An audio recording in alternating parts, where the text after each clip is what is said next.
Right. So everybody's probably wondering what happened to me in South Korea. Uh, I've been thinking about doing this video for a while now, and I finally just figured out how to do it on my computer here. I just wanted to thank everybody for their support. Obviously, I went through a difficult time. Anytime you're in a different country, you're only there for a short time, you don't know the language and everything like that, it becomes very difficult. Um, I do want to thank my mom for being there for me. She was very helpful. Um,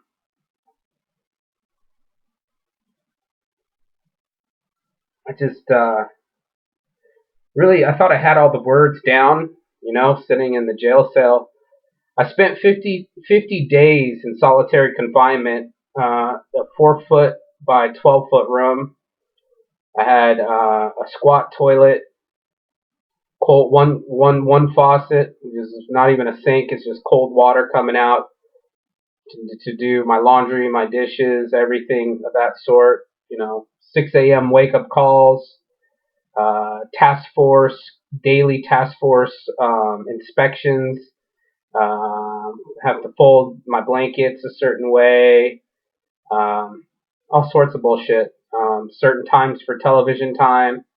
1 hour out of the day, they let me actually go what they called sports time, and basically it's a 5 yard by 50 yard dirt patch with high walls and a net above it, and some barbed wire so no one leaves.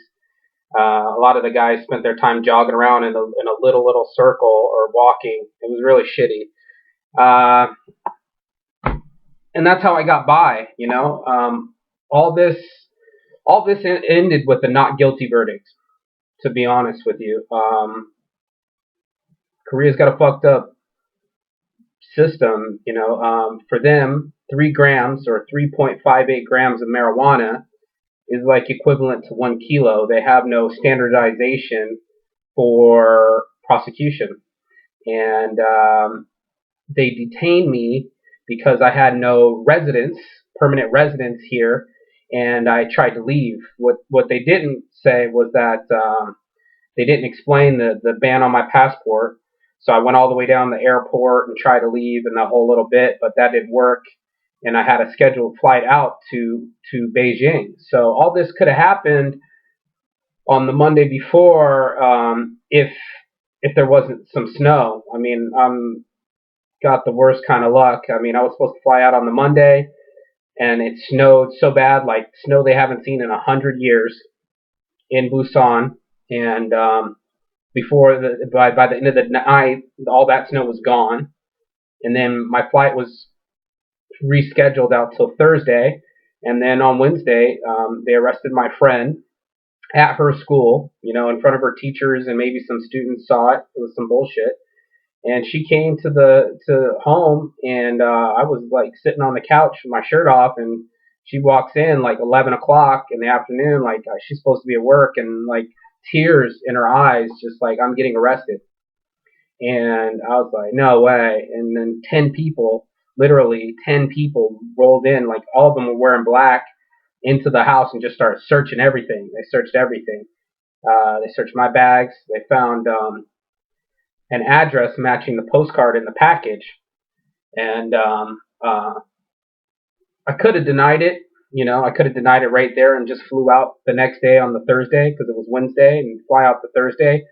But I couldn't let my friend take the rap. I couldn't let a girl go to prison. They were making her pack her bags for 2 days in the jail. So I went, I volunteered, 5.5 hours of interrogation, taking all the information. I admitted it was my postcard.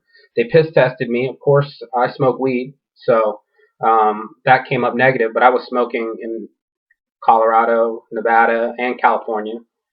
I told them about medicinal, stuff, but they weren't trying to hear it. It was just a bad translation, bad experience. And then, like I said, they let us go. Thank God they let us go. They let my friend go. And then that next Monday, I bought a cell phone. I put some minutes on it. I thought they weren't going to detain me. I consulted a lawyer. They wanted $5,000 for the whole thing. That's 250 US dollars an hour. They don't even get that in America. And these bastards wanted that whole bit. So I didn't expect to be rearrested, but they arrested me for the 2 days in jail. And then I went and saw the judge, and that's when they detained me because of the not having a residence and trying to leave. Although it wasn't explained to me fully, or they didn't even represent me correctly, I still was detained. And that's where the 50 days came from. They put me in that small little cell. They took away my China trip. They took away my Vietnam trip. And now, as I speak to you guys now, I was trying to make it to Thailand for the Songkran Festival that I missed 2 years in a row. And it's very difficult for me because they took my life, and they put it in a hole with a padlock on it, and cold food, rude officers. I was in there with mafia people, murderers, big time drug dealers, like 1 kilo of ice, 3 kilos of marijuana, the whole thing, repeat offenders, 7-time offenders, 2 years, 3 year, 5 year sentences. And actually, the prosecutor wanted 5 years. He wanted to give me 5 years for 3 grams of marijuana. And luckily, like I said, I got not guilty. All this bullshit for not guilty. 50 days or 2 days in the jail, but 50 days in the prison for a not guilty plea. So I'm thankful. I thank God that I got out. I mean, I'm out now. I'm free. It feels like it didn't even happen to me. It feels like a nightmare. Like something you wake up from that really didn't happen, but it happened. And I just wanted to share the story with everybody. Maybe even send out a warning to other people. Don't ship marijuana to Korea.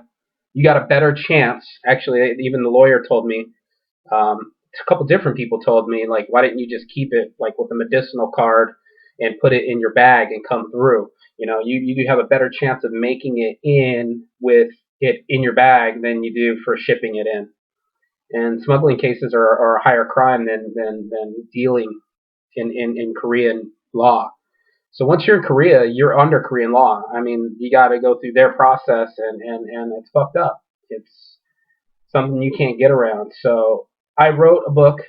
I wanted to let everybody know. I wrote every day, every detail, from people pounding on my door to wake me up in the morning to writing letters to the judges for other inmates, the whole thing. So I have over 200 pages of written book that I want to get published to warn people, learn from my mistakes, and hopefully not go the path that I went. And if anyone out here who actually is listening to this video, who actually cares enough or knows someone on how to publish, I'm trying to do maybe like a blog or something or an ebook with this, get this information out and put my book to light. Please forward me the information. I'm debating on even whether to put this video on YouTube. I just feel that for me, I was only planning on being here for 2 weeks, 1 week in Seoul and 1 week in Busan, and boom, going straight to Beijing just to visit some friends. And for 3 grams, for what I got out of South Korea, it's totally skippable. I warn people who's thinking about traveling here to skip Korea. It's got bad weather. Like I said, that snow, it was fucking cold. Well, the people on the subway are miserable. No one's smiling. No one's talking. They just stare at you. There's no English. I think the Korean people really think that they're the center of the world. They're just a little arm off of China, and I think no bigger than Florida, the state. And yet they only talk about their own sports. They're very nationalistic. If when I was reading, I read the newspaper every day. the earthquake in Japan and all this stuff was just going on, the Middle East conflicts.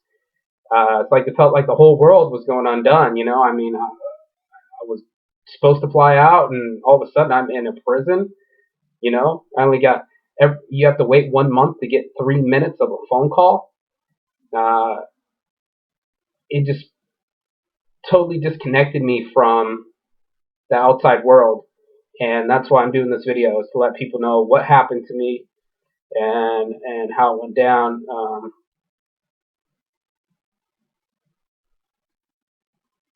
Maybe you'll listen to this whole video all the way through. Maybe you won't. Maybe no one listens to it at all. I'm not sure. But I just didn't want to repeat myself a million times. What's going on? What happened? Um, and I appreciate the concern. Don't get me wrong. I appreciate the concern. I just don't want to repeat myself too many times. So thank you, all of you, all my love from my heart. And if you got any questions, email me.